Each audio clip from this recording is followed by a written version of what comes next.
రాష్ట్రంలోని జైళ్లలో మొబైల్ ఫోన్లు సహా ఇతర నిషేధిత వస్తువులు వినియోగించే ఖైదీలు, వారికి సహకరించే సిబ్బందికి శిక్షలు విధించేలా ప్రభుత్వం కొత్త చట్టాన్ని తీసుకురానుంది.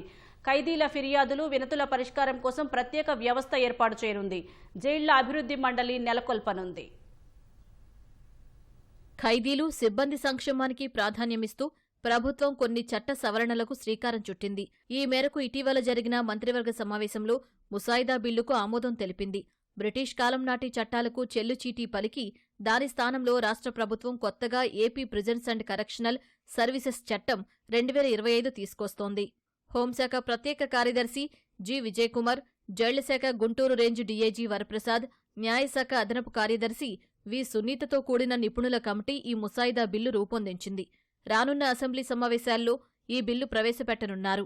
ప్రస్తుతం రాష్ట్రంలోని జైళ్లు, ఖైదీల నిర్వహణంతా బ్రిటిష్ కాలం నాటి చట్టాల ఆధారంగా జరుగుతోంది. వాటి స్థానంలో కొత్త చట్టాన్ని తీసుకురావాలని రాష్ట్ర ప్రభుత్వం నిర్ణయించింది. కారాగార పరిపాలనను పూర్తిగా ఆధునికీకరించడం, ఖైదీలను సంస్కరించడం లక్ష్యంగా ఈ కొత్త చట్టాన్ని తీసుకొస్తున్నారు. కారాగారాల పరిపాలనలో పారదర్శకత కోసం విస్తృతంగా సాంకేతికత వినియోగానికి వీలుగా కొత్త నిబంధనలు ఉన్నాయి. వీడియో కాన్ఫరెన్స్ ద్వారా ఖైదీలను న్యాయస్థానాల ఎదుట హాజరుపరిచేందుకు వీలు కలుగుతోంది.